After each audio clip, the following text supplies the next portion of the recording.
It's a freight train, about a mile away. I might be able to get to the track and jump aboard and get out of here. Oh, we've got to make this train! I've travelled this far to reach the railway, and the challenges of Siberia have been immense. I've dived into icy waters, crossed frozen lakes, and diced with the maze of the taiga forest to get here. And this brassic's just give me enough height to let me... That's allowed me now to reach this knot. And I should be able to pull myself up the last bit. Here we go. And just reach this side.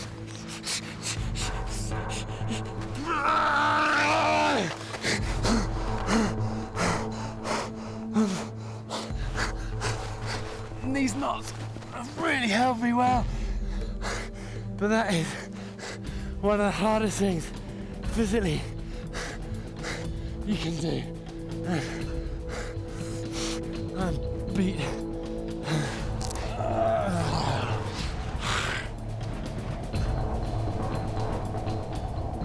I don't want to cross another glacier, so I'm heading to the ridge above me. Up there, I'll be able to see the best way down. It's late afternoon. The sun has softened the snow, which makes it hard to walk. I'm not acclimatized to the altitude, and I'm showing signs of altitude sickness, breathlessness, and a pounding headache.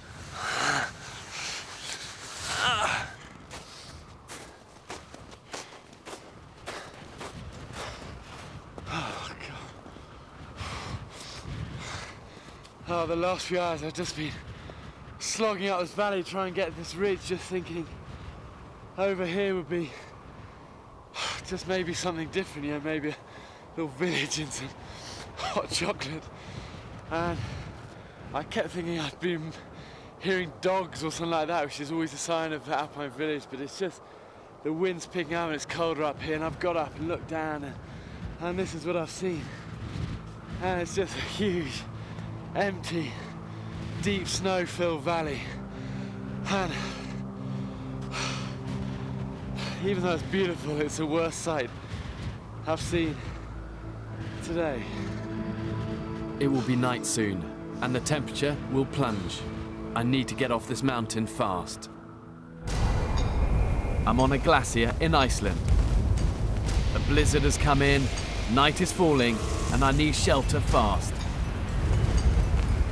It's minus 10 degrees Fahrenheit, but winds at 50 miles an hour make it much colder.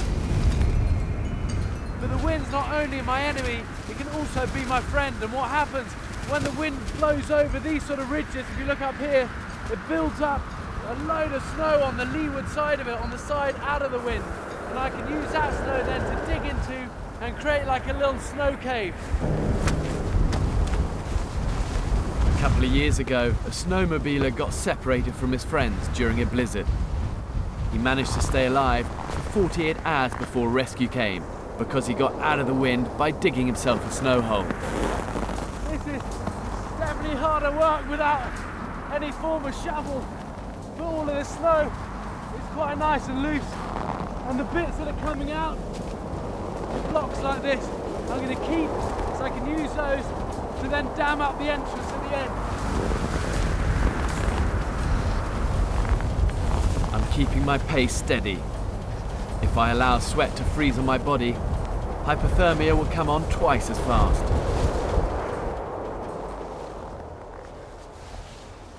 Well, I'm out of the wind now, at least, and that's taken me maybe 20 odd minutes just to dig out this little area of good loose powder snow. But the next thing I need to do is dig a little bit of a pit down, and the reason I do that is that cold air sinks. So I don't want this cold air around me, I want it to go down into what they call a cold well down here.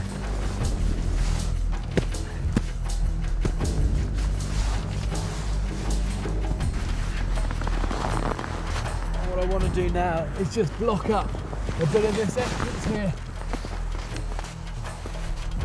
It's tempting to seal the entrance completely to keep the wind out, but that can be lethal. Okay, what I've done here is just put some of the blocks over the top, and this will all consolidate down. Left a bit of a ventilation hole. I put my hand out here, and it's blowing hard, it's snowing, and this will give it a light covering, but I need to make sure, keep putting my hand through, keep that ventilation hole. Otherwise you can suffocate in these things. Staying hydrated helps keep your body warm. It's tempting to eat the snow, but that would just cool my core body temperature down even more. So I'm going to melt some snow slowly, overnight, with my body heat. It's about 3 a.m. But I'm just a bit concerned because my hands and my feet are starting to get really numb now. To anchor my rope, I'm burying my pack in the snow. And that then is going to hold really solid. Now that's secure, I'm going to rappel over the ridge, creating channels in the snow. Wow, you see how deep this is? This should loosen the snowpack enough to provoke a mini avalanche. And I'm using a mini camera to show you what it's like to be buried alive. Okay, let's see if this is going to trigger.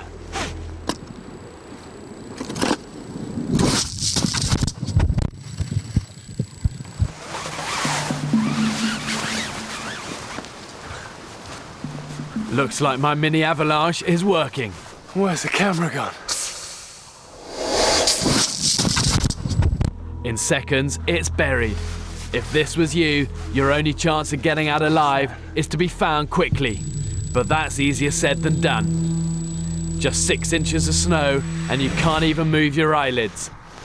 Never mind open your mouth to call for help. After half an hour, your chance of getting out alive is a mere 30%. And if you're not found in 2 hours, you're dead. After 45 minutes, I finally find the camera. You alive? My mini avalanche was just a few feet of snow. Imagine what happens when that's 1,000 feet of avalanche, tons and tons of snow, and the whole thing gone. That's how dangerous these things are, but also how difficult it is to find people. And get out of here. Our friends that I climb with often tease me that I've always got like a pocket full of nibbles or candies just to suck on. But when you're in a place this barren with so little to eat, you know, there's actually some science to this. And if you just have a little, you know, mint like this, just have a little suck of it, just for like 10 seconds, what it actually does is triggers your brain to think that you're getting food, and then it releases vital energy and gives you a real boost. I don't want to hang around on the mountain. With the weather yet again worsening, I need to get out of here and fast. Woo!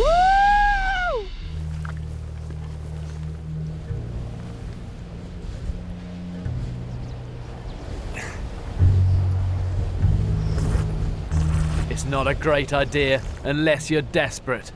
The amount of animal dung here means you could get any number of parasitic or bacterial diseases, but it could save your life.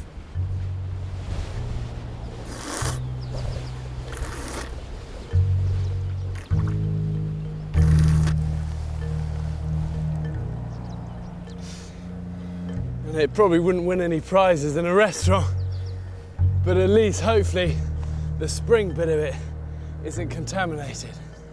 And really it's a little bit like kind of drinking from a loo bowl, but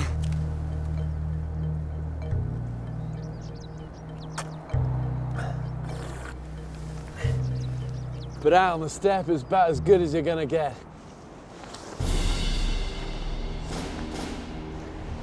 The distances here are immense. You've just got to keep going in the hope of finding food, water and shelter.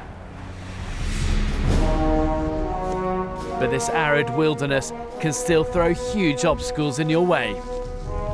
All of the steppe is basically crisscrossed There's like these series of escarpments, and you can either go round them or you can go over them. And this cliff face here just looks beautiful, and I love to climb. I'm just gonna see if I can make it up and over this one. It's about 150 foot high and full of cracks and fissures. It's a dream climb, but a tough one.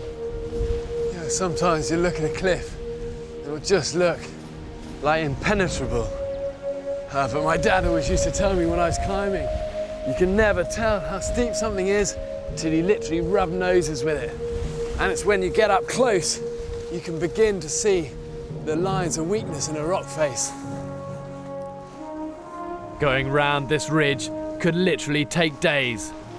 But if you've got to get up here, this is how to do it. And all I'm using here is this like crack in the rock behind it, trying to just jam my fist in and keep that in, and that's kind of what I'm leaning on. Get the blood back into the other arm and then move up.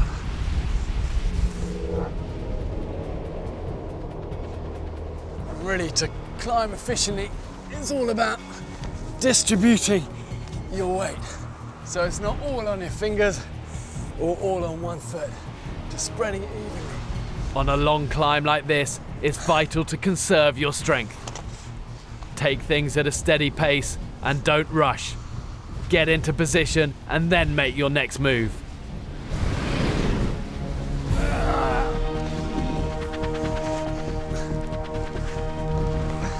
And really, this is what they call the crux of the climb, where it's gonna make or break.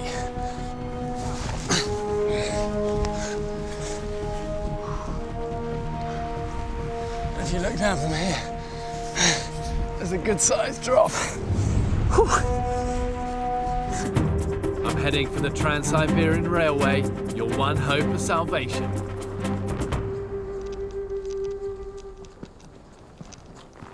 If you see down the bottom of the valley, that's definitely either a road or a railway. Let's go for it. Go on, guys. Okay, let's get down there.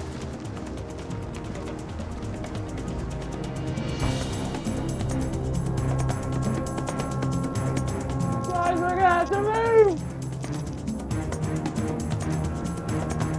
It's a freight train, about a mile away. I might be able to get to the track and jump aboard and get out of here. And we've got to make this train! I've travelled this far to reach the railway, and the challenges of Siberia have been immense. I've dived into icy waters, crossed frozen lakes, and diced with the maze and the tiger forest to get here. I've got to match my speed to the train. If I mistime the jump, I could be chewed up beneath the wheels.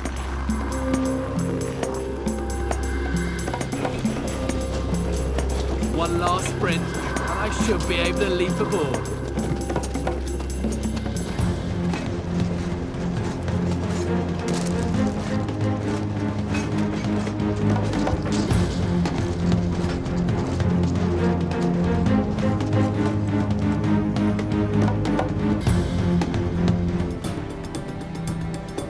In the winter, rivers freeze solid, but this one is moving so quickly there's a fast-flowing channel in the middle. It's too wide to jump, and if I miss it and fall in, I'll be out of control and at the mercy of the icy water.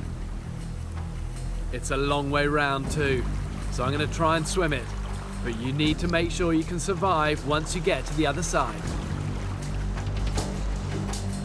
If you had to cross a fast-flowing river like this in these sort of conditions, the most important thing is to keep your clothes dry. If you end up in there, even if you're out the other side, you're soaking wet clothes, they're gonna freeze around you within minutes and you'll die. So what I'm gonna do is strip all my clothes off, stick them in the rucksack, throw them across, and then swim for it. Just a few seconds in this water will put your body into shock and you'll soon go hypothermic. If you don't make it across quickly, you'll pass out through the cold and your heart will just shut down. I feel my feet just beginning to stick to the ice. I want to be in here and out the other side quickly. Okay, you ready? Here we go.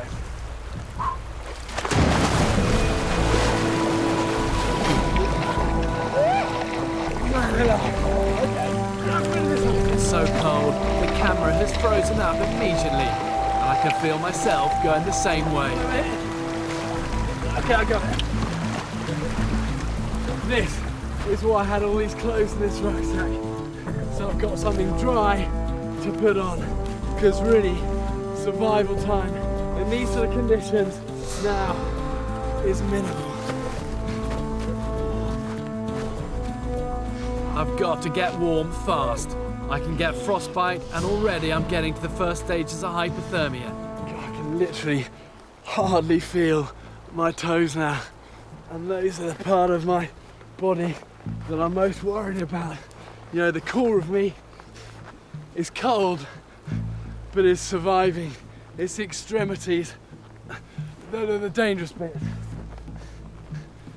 And that includes the family jewels. I'll deal with my feet once I've got a base layer of clothes on at least. And literally my toes now are like beyond cold and now numb. They just feel like blocks of ice. I know that feeling. I've had frostbite on big mountains before, and it's a very frightening thing. And what happens, you just sense a big loss of feeling. And it's at that stage, the temptation is just to do nothing. But that's a dangerous time. You've got to re-warm them. Use whatever you can. If you've got a buddy, stick your toes under someone's armpits, down their pants, anything. All I've got are my fingers. Come on. Okay, let's...